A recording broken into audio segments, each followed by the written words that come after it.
Lilian, 42 ans, à la base un vrai passionné d'horlogerie. C'est ce qui m'a amené, je pense qu'on n'arrive pas à ce milieu-là comme ça par hasard. Je suis le fondateur de Wake, donc une marque qu'on a lancée il y a un peu plus d'1 an maintenant. Donc moi, depuis que je suis tout petit, je baigne dans cette volonté de limiter notre impact sur la planète. Et je me suis à un moment rendu compte que la façon dont on consommait n'avait pas de sens. Je ne pense pas qu'on résolve le problème en tapant sur les doigts des gens, en leur disant c'est pas bien ce que vous faites. Par contre, il faut les inspirer à une nouvelle forme de consommation. Et c'est un petit peu la genèse de Wake. J'ai agrégé des talents très complémentaires autour de moi. Il y a Fred, qui est le designer. D'accord.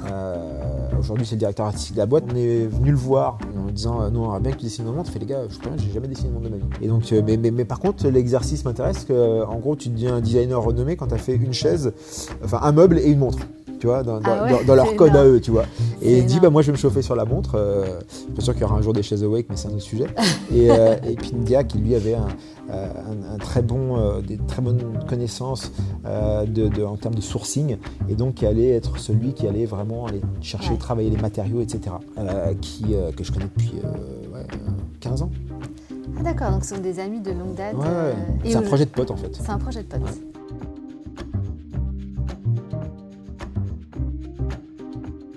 On s'est dit qu'on allait lancer notre marque sur une plateforme de crowdfunding, Kickstarter en l'occurrence.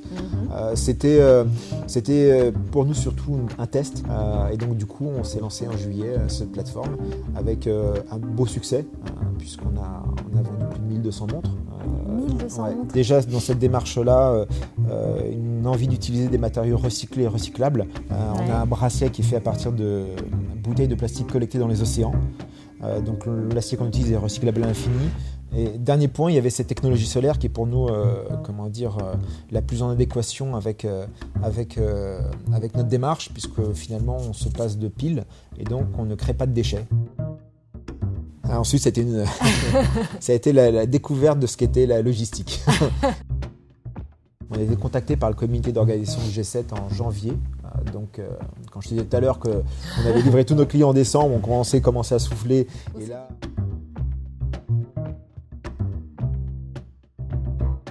on est contacté, on pense même au début que c'est une blague parce que c'est sur Messenger et que du coup Sur Messenger. Et que en gros ils adorent notre histoire et qu'ils aimeraient bien faire quelque chose avec nous. Ils nous ont fait vraiment confiance, ils n'ont pas du tout été dans le contrôle, on a beaucoup apprécié ça. Donc c'est à partir de ce moment-là on s'est mis à travailler pour développer un nouveau produit, un nouveau projet qui sera aussi un nouveau produit avec des matières qui n'avaient jamais été utilisées auparavant dans l'horlogerie. On mettait au point la première montre au monde fabriquée à partir de filets de pêche recyclés. Alors on a fait 2 séries de 100 exemplaires, une première série qui a été intégralement finalement achetée par l'Élysée. C'est tout sauf de l'ennui et du repos, l'aventure Wake.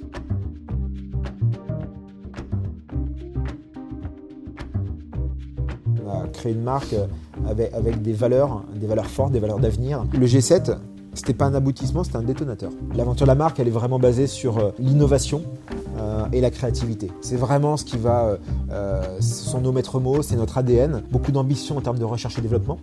On travaille sur des matériaux qui vont nous permettre d'exprimer justement notre créativité, avec des collaborations assez inattendues, mais qui auront finalement beaucoup de sens. Je pense qu'on aura des choses très sympas à montrer déjà en début d'année prochaine.